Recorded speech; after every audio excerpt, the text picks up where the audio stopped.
Welcome to Building the Future, hosted by Kevin Horick. With millions of listeners a month, Building the Future has quickly become one of the fastest rising programs, with a focus on interviewing startups, entrepreneurs, investors, CEOs, and more. The radio and TV show airs in 15 markets across the globe, including Silicon Valley. For full showtimes, past episodes, or to sponsor the show, please visit buildingthefutureshow.com.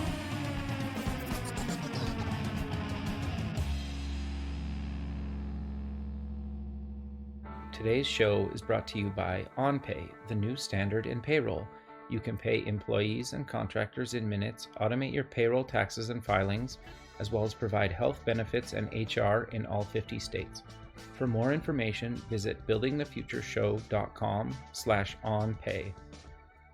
Welcome back to the show. Today we have Mike Smerklo. He's an entrepreneur, investor, and part-time author. Mike, welcome to the show. Thanks, Kevin. It's great to be here. Yeah, I'm excited to have you on the show.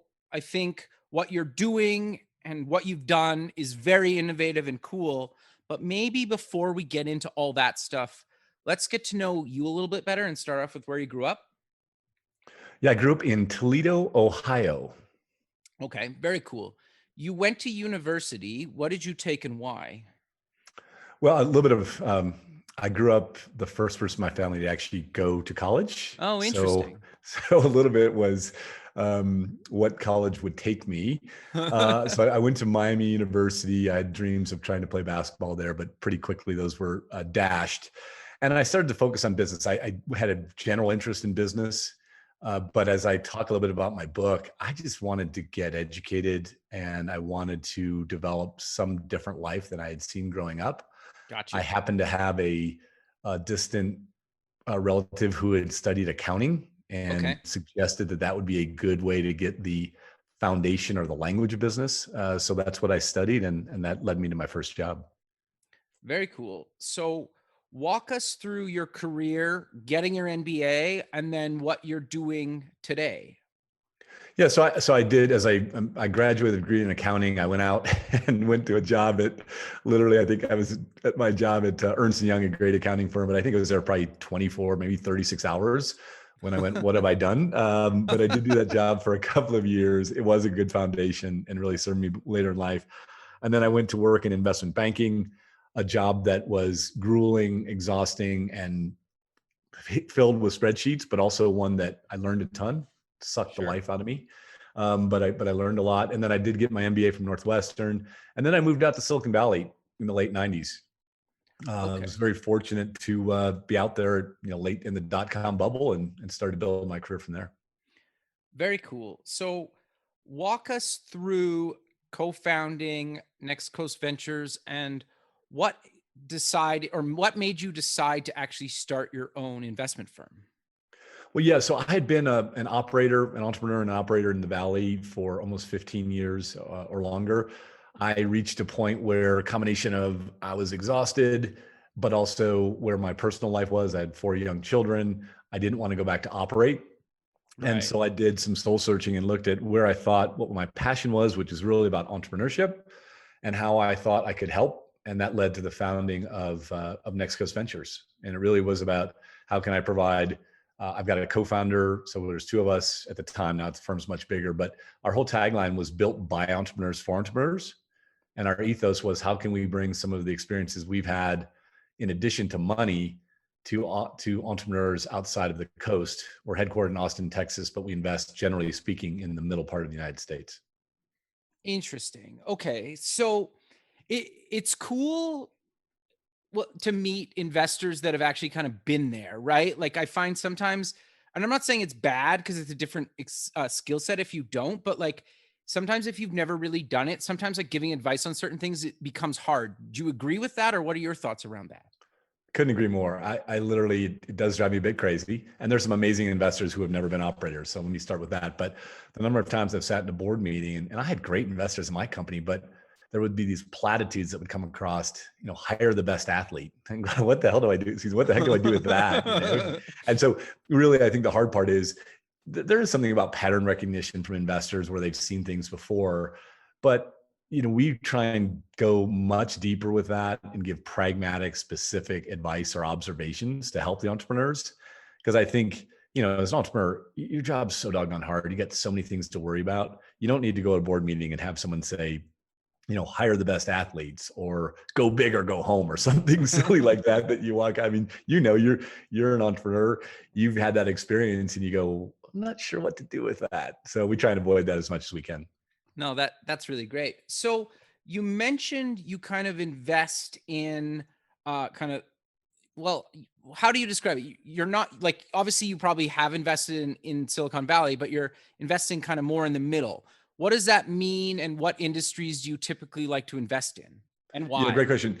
So we invest in early stage technology companies. That means typically Series A, Series B, venture backed companies. Okay. Our average check size is $5 to $10 million.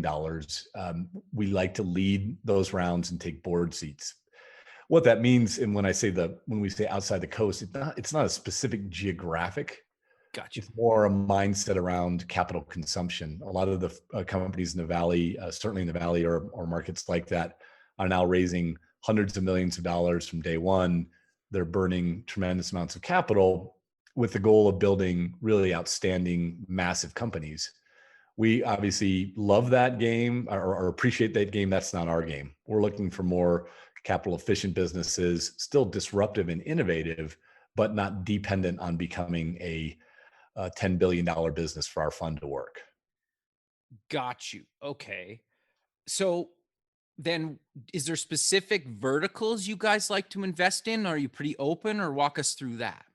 Yeah, we tend to be, it's a relatively small firm. We got $250 million, so $250 million of assets under management. So it's not a massive fund. So therefore we have to be efficient. We tend to be more thematic than we are Okay. sectorial. And what that means, we're very fortunate. About 5 years ago, we were spending our time and energy on the future of work, the changing face of retail, healthcare, and personalization of healthcare were three of our primary themes in Fund One and Fund Two. So we approach it more that way. What it tends to mean for sectors is we do B2B software as a service, some consumer, and some emerging infrastructure plays. And then we avoid kind of everything outside of that because we're not big enough we're not going to invest in crypto or cybersecurity, for example. Those are Got just you. things that are too far afield, and we don't have the depth to really go deep on them. Okay. So you kind of mentioned early stage Series A. Can you walk us through, does a company need to be generating revenue before you will give them a Series A? Because, and you can correct me if I'm wrong, but it seems like seed, Series A, all the different investment terms, depending on where you are in the country, mean different things. So I just want to get some clarification. What does that mean to your like Next Coast Ventures exactly, and yourself? Yeah, it's really funny. It's become a bit of a not just alphabet soup, but very, to your point, very geographic specific. So when we think about it, we take 10% of our fund where we put in what's more seed or innovation, and that typically I put that in the ideation phase. We think of it a little bit differently, which is there's ideation. Do you have a concept? Is there something there? Is there members of the team and a market that is easily to understand or explain? We put 10% of the fund into that, and that's usually passive. Got you. Our real bread and butter, rather than using Series A, Series B, would be either you've got product market fit and you're looking to expand out your go-to-market capabilities. That's usually a Series A. Okay. Or you've demonstrated some success, your past product market fit, you've got some customers and you're starting to scale, but you really need to think about how to scale all aspects of the business, typically go-to-market being the primary one. But those are really the areas we play the most. And that tends to be in the Next Coast markets, a Series A or Series B. Okay. No, that makes a lot of sense. So, for people that are looking to pitch you guys or potentially get funding from you guys, do you have some advice or what you guys are looking for? Does it really depend, or walk us through how people can actually potentially get money from you guys? Yeah. So one thing we do on our website at Next Coast Ventures is we lay out all our themes. So we don't want it to be a mystery at all what we're looking for.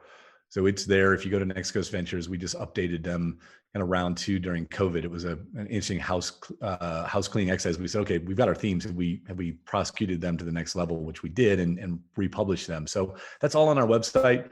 So you can see where our areas of focus are. And then secondarily, what we encourage, and I get asked quite a bit about how do we evaluate opportunities. It's very simple. It starts with how big is the market? Is it a market opportunity that's big enough to create venture-like returns? And second level down is the idea disruptive? And I always use the example, listen, ride sharing is a really big market, still a big market, but I think Uber and Lyft have kind of nailed it. So Sure. if you came forward with a ride sharing idea, probably we would argue maybe not that disruptive an idea. But then the last and by far the most important attribute is the entrepreneur. And we use a term called glass eater. And what that means to us is it's someone who understands how tough it is to build a business and is willing to do everything within legal and ethical boundaries. And we're very clear about that, to build an amazing business. And so that's more of a test of the entrepreneur's mental tenacity. That's where we spend the bulk of our time, and usually is the deciding factor in whether or not we invest. Interesting. So then, and how open are you to, okay, like say you give so-and-so money because you believe in them. How open are you to if they have to pivot the idea months in or years into the project then? Or investment, sorry. Yeah, it's so funny, Kevin. I literally have this. That's a great question. I have this conversation going on right now with 2 entrepreneurs, super open. I think there's so many good examples of entrepreneurs that if you have a good team, and you've got a good team that likes to work together, and they have the chemistry required to get through all the ups and downs of, entrepreneurship, that's a really, really rare find to begin with. So if you have one or more folks that are dedicated and focused, and they had an original idea and they just don't love it. I think the other thing is it is so stinking hard to build a business that if you aren't blindly in some way, it's a weird word to use, but if you aren't wildly committed to the idea, I just had this example with 2 founders of ours. I said, I'd rather have you start over with something that you are massively interested in versus something that you think is an interesting business idea, but you don't have all that energy towards it. So open to it. It happens. And there's a lot of great success stories around pivots, Slack being the most recent one. I was just going to say that actually. That's funny. Yeah, it's a pretty good one. Yeah. It's like, yeah. Twitter, Slack. I mean, there's a couple out there.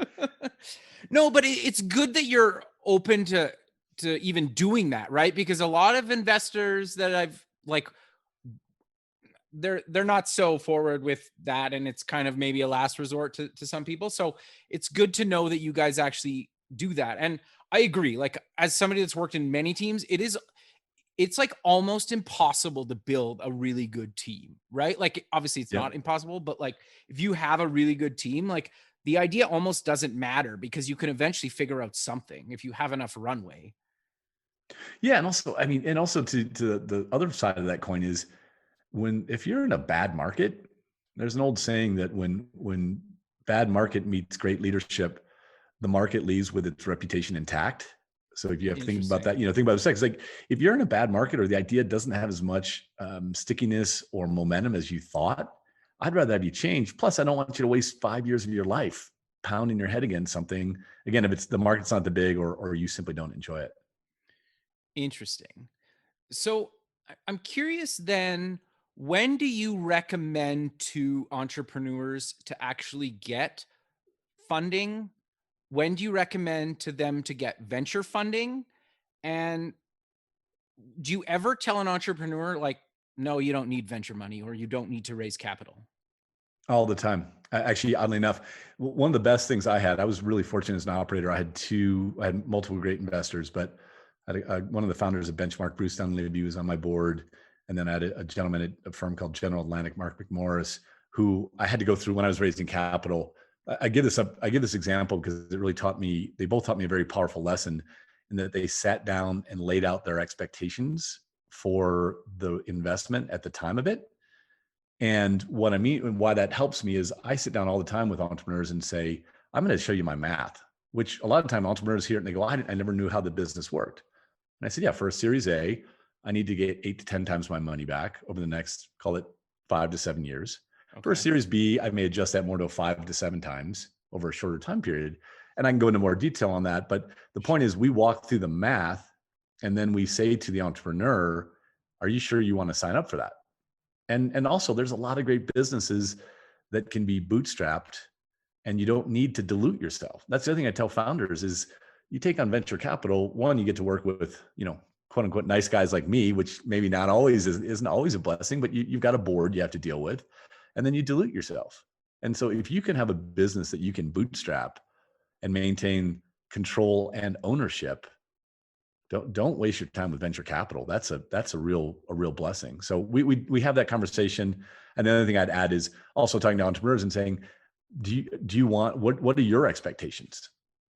If you own 80% of a business and you could sell it for 50 million and you end up walking away, an amazing opportunity, you walk away with 40 million bucks, that's a really, really great opportunity.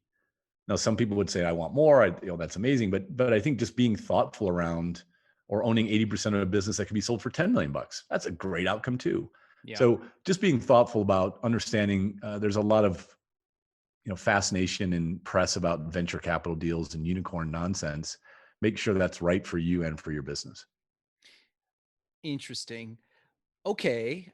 I agree with you. It's interesting that you said just the nonsense around kind of venture capital. I find, and you can correct me if I'm wrong, that you read about all this stuff around raising money and capital and these unicorns and whatever else, that sure, that's maybe like 1% that's happening in the Valley.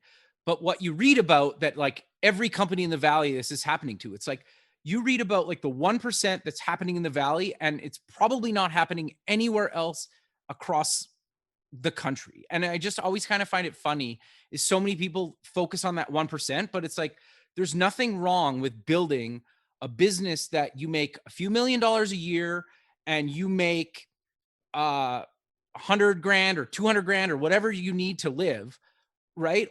And then maybe trying to raise money and trying to get it to 10 mil, 100 mil, whatever. But it's funny to me, like, to demystify some of the unicorn type mentality that you just mentioned. Do you want to talk about some of that, or maybe, or am I out to lunch, or what are your thoughts? No.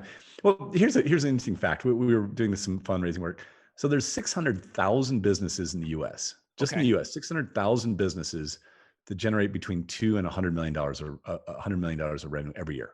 Okay. So so don't even count the businesses that are less than 2 million. That's a staggering number of businesses. Sure. The vast majority of them have never raised any capital. They're profitable, and the owner or owners tend to have a pretty good life. So I'm passionate about entrepreneurship. It had radically changed my life.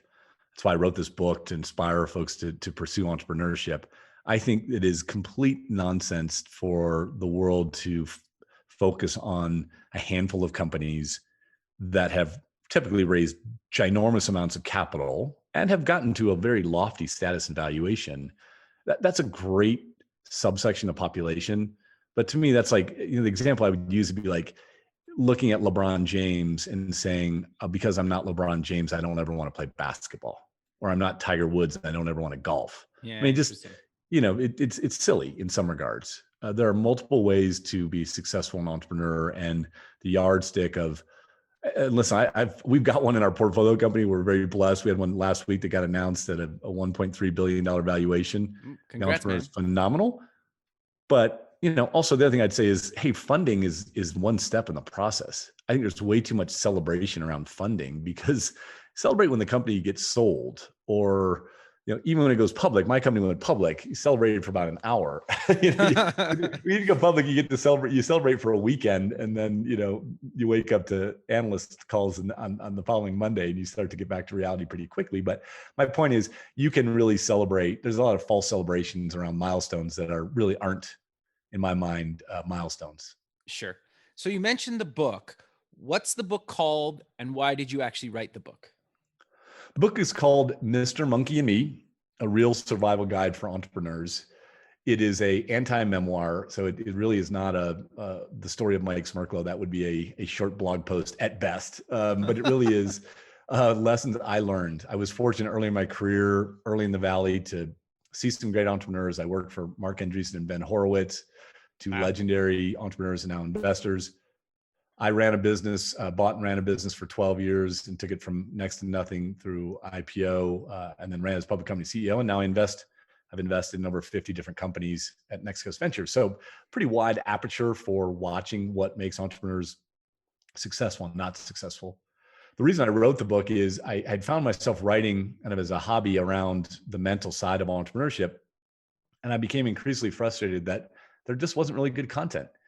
There's a bunch of lightweight blog posts that talk, what did Elon Musk have for breakfast, or what does Mark Zuckerberg, do before 6 a.m. Those don't help anybody.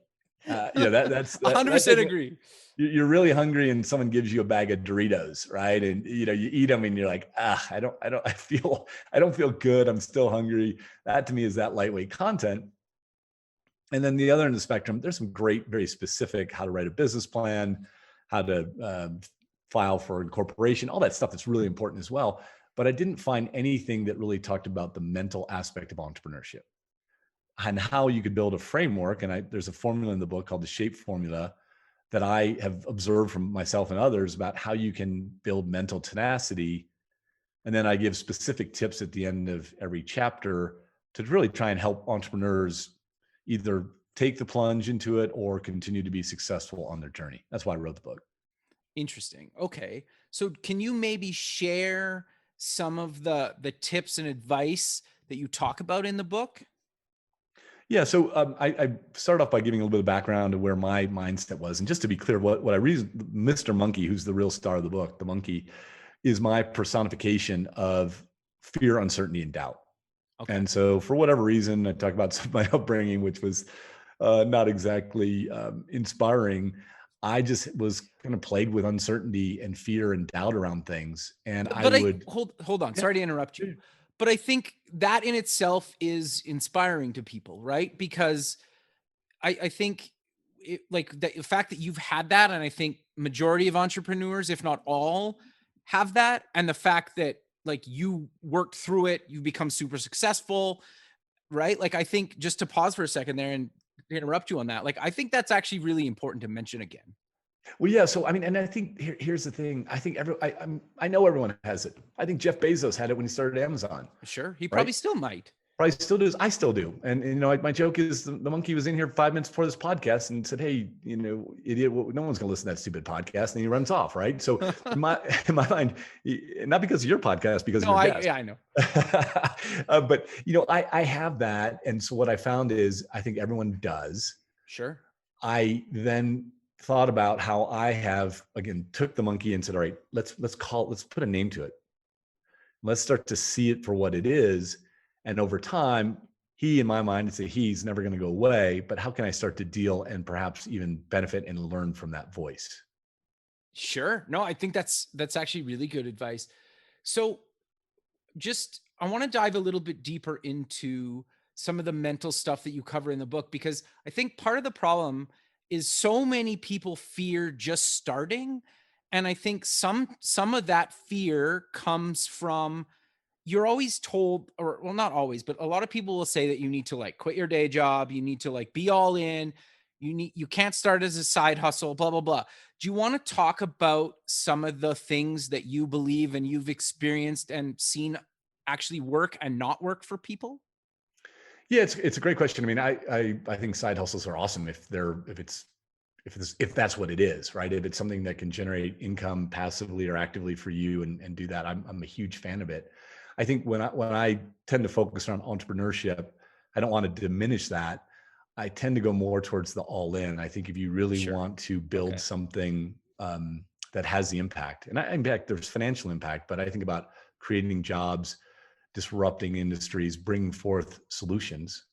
The world needs entrepreneurship now more than ever. It's probably the hardest time to be an entrepreneur. I mean, think about right now, you're experiencing it perhaps at some level, but you think about being an entrepreneur right now, you've got to, one, deal with all the normal stuff, in air quotes, you have to deal with, but you've got COVID, you've got remote working, you've got social injustice and the pursuit to make some changes there. As an entrepreneur, all of that's part of your responsibility. And so when I talk about the book, it's really about how do you go all in without going crazy? And that's not just getting started. That's as you go through the journey, And then when you do achieve success, how do you keep your head? Because there's been some really unfortunate stories of late of entrepreneurs that seemingly had it all and either lost their noodle or really went to a really dark place. And I think that all has to do with the mental tenacity, and that's what the book's about. Interesting. No, I 100% agree. I think it's probably one of the most important topics, well, ever, but now more than ever, right? Yeah, yeah. I mean, self-care is really hard. I mean, just think about everyone. We're all suddenly in social isolation as we record this in December of 2020. But all the normal things that were hard have all gotten harder for the most part. And yeah, that's what I'm trying to give some tools and guidelines for folks. Sure. So how do you work with your entrepreneurs and the people that you and the companies you've invested in to make sure they actually take care of themselves and, handle the mental challenges that come with all this stuff? Well, I think the first thing is empathy. We really are aggressive. Excuse me. At Next Coast Ventures, we openly say all the time, just because we've been entrepreneurs, we're not going to try and do your job for you. So I think there's just an empathy around, one, what our role is, and then secondarily around all these aspects. And so it does come with mostly coaching with entrepreneurs to make sure, how are you doing? Are you getting some time off? I think I wrote a blog about this around Zoom. I mean, the hard part with Zoom is we're working more. Yeah. And I don't know about you, but I've got younger children. There's been times when I'm on a board call and my children burst in, and I'm like, okay, am I either going to be a bad dad or a bad board member here? Right? It's hard. I yell at my kids and I'm a bad dad, or I say, oh, sorry, I got to take care of my kids, and I'm a bad board member. So I just think all of that is really challenging. I think it really is right now. It's a time to be empathetic. It's a time for folks to really make sure you're doing whatever practice it is. It could be meditation, it could be exercise, it could be nature, really making sure those are things that are priority. And then last, I mean, I don't know if this is really to our entrepreneurship, but shutting off the doggone devices, getting off Zoom calls, as much as possible, because it's just gotten way too easy to work way too long, in my opinion. No, Also kind of an unusual thing for a venture capitalist to say, probably. That was what I was just going to say, but it's also good that you're brutally honest about that and accept that that's the reality of what's happening, right? Yeah. Because I think so many people, well, not just like they almost don't seem to care. And it's like, well, do you want to work with that type of person or not? Right? You got to obviously make that call, but it's good to know that you understand. And I think the fact that you've actually been an entrepreneur before you became an investor probably really helps with that opinion. I think so. I think it does. I hope it does. And also I think really we were blessed at Next Coast to work with some amazing entrepreneurs. So a lot of them have this figured out better than I did, right? But I do think there's that empathetic voice that comes through, and I think when you see that, and when you're also meeting an entrepreneur and you're talking to them about it, you pick up on it pretty quickly.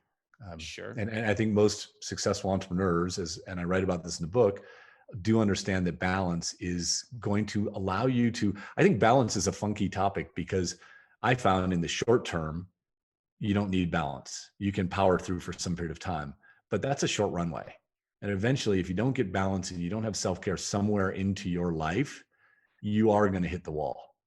And I think that wall can show up as you not having the energy to be a great leader, but it can also show up in some pretty bad behavior that, again, we've had some, Uber and WeWork and others have highly profiled around some of the things that happen there. Interesting. I agree. It's interesting to hear you say that, though, right? And so what advice do you give to people that are stuck with that? Because so many people celebrate that they work 100+ hour weeks or whatever the number is, right? Yeah, I talk about in the book. I used to go in, and it's funny, and this is learned, right? So I want to make sure I understand that I don't think I had balance early on. So Sure. It's kind of the classic do as I say, not as I did. But I used to tell each one of our rounds of capital, I'd do the pitch meeting, and the group of partners would be there, and I would take a dramatic pause, and I would look each one in the eye and say, I'm either going to make this thing successful, or you can drag my dead body out of my office. And I wouldn't laugh. And later, one of my investors said, when you said that, we weren't sure you were joking. And I said, I'm not sure I was either. Like, I really was that, nuts about it. And what I found was, again, I started to burn out. And then once I started to have a family, all of that, the whole perspective changed, and fortunately was able to continue to do the job for some period of time. But I think it's only through that personal experience that I understand that I don't want an entrepreneur. I don't get joy if an entrepreneur is sending me an email at 6 o'clock on Saturday. Maybe if it's an urgent message or, it's a text on something, but Sure. I don't celebrate entrepreneurs that work 100 hours a week, because I know first and foremost, it's not sustainable. And two, it tends not to be healthy. And I think that starts to show up in all aspects of your life as well. Right. Well, and to be fair, if your entrepreneur that you invested in is good for a year or year and a half, 6 months, and then they hit that burnout wall, then it's kind of just as bad, right? It is. Because you don't want them to ever hit that wall. Like, you want them to power through, not because like you want your money back, like, sure, that might be part of it, but you want them to succeed, right? Like, you invest in somebody so they succeed.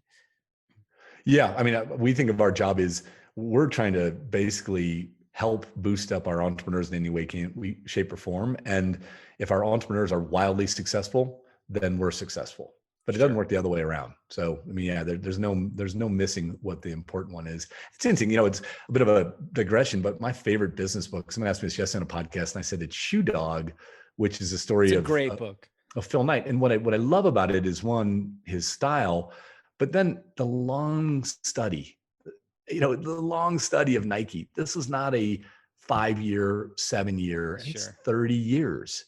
Yeah. And so to bring that all back together, why I thought of it is that requires balance and perspective and mental toughness to be able to do that. No, 100% agree. I want to make sure we definitely cover this. You have kind of a unique reason you wrote the book and where the proceeds of the book actually go to. Yeah, the thank you for bringing it up. So I wrote the book again in the spirit of just, if I could help one entrepreneur, that's great. I wanted to take all the proceeds and give it to something I'm dually passionate about. So I mentioned Miami University in Southern Ohio. I was able to set up a scholarship for diverse and underrepresented students who are interested in entrepreneurship. So every dollar for the book, any proceeds of the book, go to that scholarship.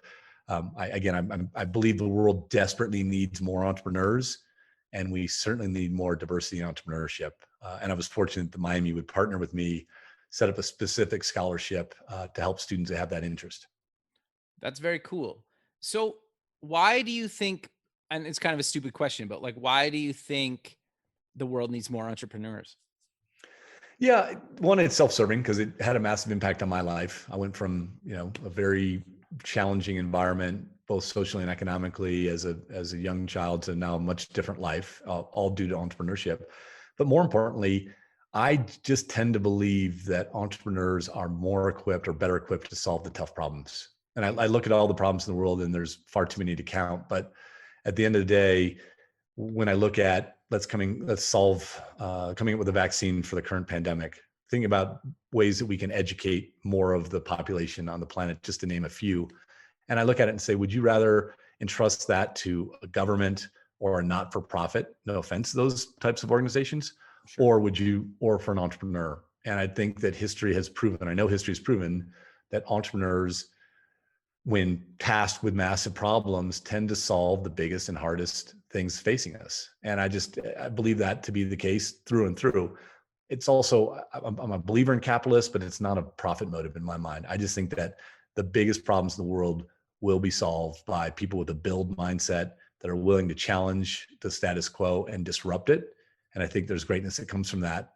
There is financial rewards, but there's also job creation. There's development around communities and innovation. So that's where I'm so passionate about it. Sure. Well, but I also think it also brings the world kind of closer together, right? Like, without some of the technology that we have today, a lot of us probably couldn't work from home even 5-10 years ago. Yeah, no. And this is where, we tend to, as a society, focus on the negatives, which maybe that brings some good about it. But this is podcast. I don't know about this one, but other ones that you've done, not trying to be too self-degrading, but this podcast can be listened by anybody around the world. Yeah, I mean, just think about that 5 years ago. You get great leaders, entrepreneurs, innovators on it, and someone in any part of the planet can be sitting here and listening to it, hopefully get inspired and learn something. That's in Totally. 10 years. That's massive.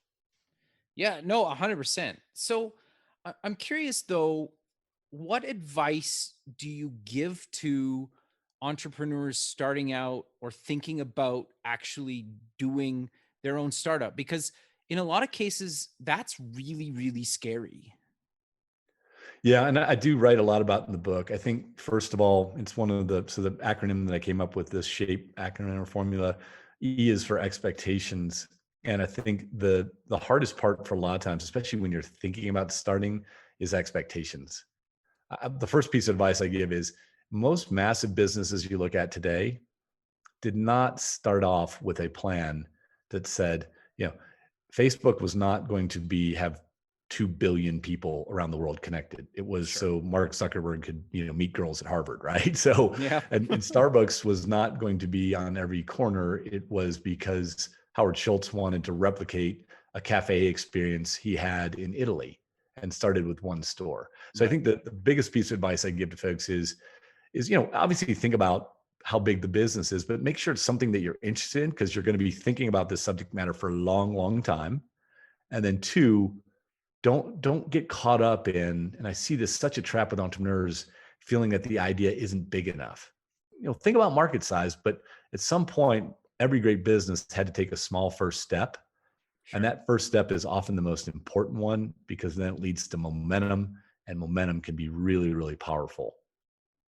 Yeah, it seems like you just kind of need to get started because it's easier to kind of pivot and figure things out as you're kind of doing something than just sitting in front of a whiteboard like constantly just trying to brainstorm to be the next Facebook, right? Or whatever you want to try to be.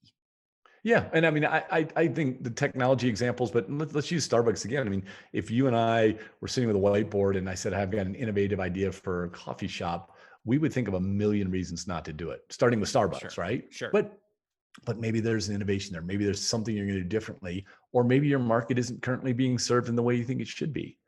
And oh, by the way, it's okay, to our earlier conversation, it's okay to have a nice local business that does really well and creates jobs and economic prosperity for folks in the community. That's a pretty good thing too.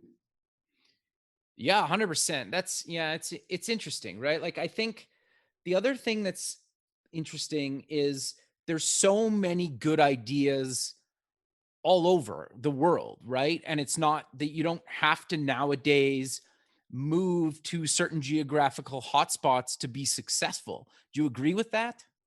Absolutely. I mean, it's interesting in technology and otherwise. We started the firm called Next Coast Ventures for that very premise, that there were a desire by entrepreneurs to, the tools have gotten so much better. Compared to even 15 years ago or 10 years ago, the ability to start a company, it's never been easier from a capital perspective or access. Just think about AWS or similar services, what you're able to do on that. And then two, with the remote working tools, you can build a business anywhere.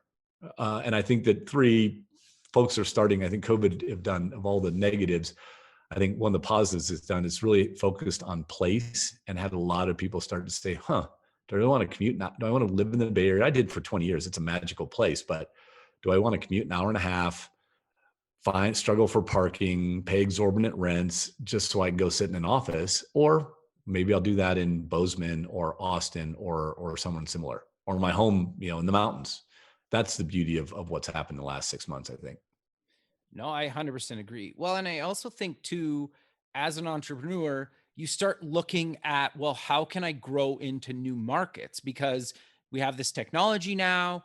I can actually maybe serve a certain market in another country because, well, we're all at home, right? Yep. Or Yeah. whatever, right? Absolutely. And I think the innovation, and one of the things I think about 2020, and there's a lot of reasons to look back and feel negative about it. I think one of the brilliant outcomes of 2020 is how much innovation happened. And it's Sure. not really being talked about, but just think about, our own lives, how much you had to innovate. Okay, my kids are now suddenly in the other room, or, I'm not going to go out to a restaurant, whatever it is, how much innovation we did there. But I think on the business perspective, I think we're just getting started. And I think a lot of these trends fit in you can't put the genie back in the bottle. once you don't travel for business every week and you go, I still was pretty productive. I don't think you put those genies back in the bottle. Some activities will certainly come back, but I think it's a radical change in our life. No, I 100% agree. And I think it's good that you said that, right? Because obviously it's so easy to find the negatives in 2020, and of course there is, but you're right. Like, people all over the world have had to innovate their own lives, right? And if you could transfer that into chasing your own dreams or passions, maybe it's a side hustle, maybe it's a full-time thing, or maybe it goes from one to the other. But I think if people just really think about that and really evaluate that, they could probably build a really good business for themselves coming out of this. I couldn't agree more. I mean, I really do think it's the old adage of, the best time to start a business is now, right? And then, second best time to start a business tomorrow. I think I stole that from adage about trees, but it really is. I think it's an amazing time to start a business. I think the innovation and changes that we're facing are providing a ton of opportunity. And I no doubt that phenomenal entrepreneurs are going to step up from all corners of the world and create legendary businesses. So that's what gets me out of bed every day. No, that's very cool. So I'm curious, is there any other advice or maybe something that you want to demystify that's kind of you've been thinking a lot about lately that's maybe kind of bugging you, or you wish you'd see more people do, or you maybe wish people would stop doing? Yeah, there's a lot of things. I don't wanna, let me get in my soapbox. No, I think the biggest thing for me as it relates to entrepreneurship, let's put it in that category, Sure. is, well, one, I think there's too much generic advice out there on social media, just, telling you, again, I highlighted earlier those lightweight blog posts. But I think the biggest misconception that I see, like, for example, on a Shark Tank or something like that, I think there's a misconception that you come up with an idea, you go present it to, guys like me or gals like, whatever, and we give you a thumbs up, thumbs down, and then it's all off to the races. I think more appreciation for what it takes to start and grow a business is needed. And so I hate the fantasy that says, all the quick hit stories, Yeah. started business, ran it for a couple of years, worth $1 billion, WhatsApp guy, that phenomenal. You know why we all talk about WhatsApp back in the day, or why we talk about Mark Zuckerberg? Because they're so stinking rare. They are literally one in whatever. So I think a greater appreciation just for, if you're going to do this, like I give the example of the book. If you came to me and said, I'm not a runner, but I want to run a marathon, it would be really stupid for me to say, well, that's fine, Kevin, just, get some shoes and, jump in the race and I'm sure you'll be fine. It'd be horrible advice, right? Yep. You'd say, okay, here's a 4-month training program. You're gonna have to change your diet, your exercise, et cetera, et cetera. But when you've crossed the finish line, it's going to be really worth it. I'd like to see that same mindset brought to entrepreneurship. And again, it's why I wrote the book, to say, listen, I'm not going to tell you it's going to be simple and easy and that there's an overnight success. There's no such thing. So go into it with that right mindset and those right expectations. And then your proclivity or chance for success, I think, is much greater. No, I 100% agree. I always joke on the show that, like, being an entrepreneur is probably the best and worst thing I've ever done. And I'll give you whether it's going good or bad depending on the 15-minute interval I'm in. Exactly. What part of, it's like, I always think it's like a similar analogy. It's like on a roller coaster, it's like there's this straightaway and it feels kind of good. And then suddenly you're like, being whipped upside down and you're like, what just happened? That's entrepreneurship. Exactly. And it's fine. And it's not for everybody, right? I think that's the other thing. It's like, I feel like you either are or you aren't, and like you can cross over, but it's also fine to not be one. Yeah, absolutely. It's absolutely fine not to be one. It is not, it does not mean it's not a dismissive notion. Or you can be a solopreneur and have no employees and run a really nice business. I think that's the other thing to our earlier conversation, is there's a lot of great ways to contribute here. It doesn't have to be every massive success and measuring yourself against that all the time. That's a fool's errand. No, I think that's also really good advice, right? I think, yeah, it's tricky because you're right. To your point, like, you read so much of this stuff and everybody's trying to be the next, like, Zuckerberg. And like, there's a lot of really good businesses that are never going to be as big as Facebook, that still get acquired, that still make people a lot of money, that still get a lot of funding. like, and et cetera, right? Absolutely. Yeah. And equally important is, if you're thinking about it, are you going to enjoy it? Is it something you enjoy? Are you doing it for reasons other than, I say the same thing about entrepreneurship. It's the best and worst job I've ever had. But anyone who's doing it just for the money, that's a pretty short runway, because there's so much that goes into it. It's so doggone hard that, the financial aspirations get washed away pretty quickly. No, I 100% agree with you.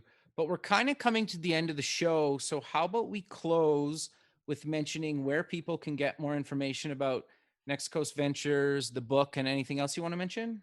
Yeah, thank you. So as I mentioned earlier, all of our themes, we're Austin based, but we invest outside of Austin, but it's Next Coast Ventures, full stop in terms of the web access. For me and the entrepreneurial information, it's under my name, Mike Smerklo, which is Smerklo, MikeSmerklo.com. On my website, I've got a really neat quick quiz for entrepreneurial readiness around the mental aspect. You can download a chapter of the book. The book is available on Amazon, and all my social handles are Mike Smerklo. So that's where you can find me. Perfect. And again, all the book proceeds go to charity. Absolutely. And I'd love it if anyone, I think it's a great book, obviously highly biased, but it's a pretty quick read. It'll make you laugh, I think, or at least make you be embarrassed for me for all the dumb things I did. But most importantly, I hope entrepreneurs or aspiring entrepreneurs take away from it some really practical advice and actions that they can do to continue to stay in the journey.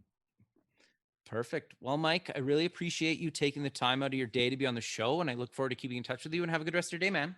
Yeah, thanks so much. I really love the conversation. Thank you. Okay, bye.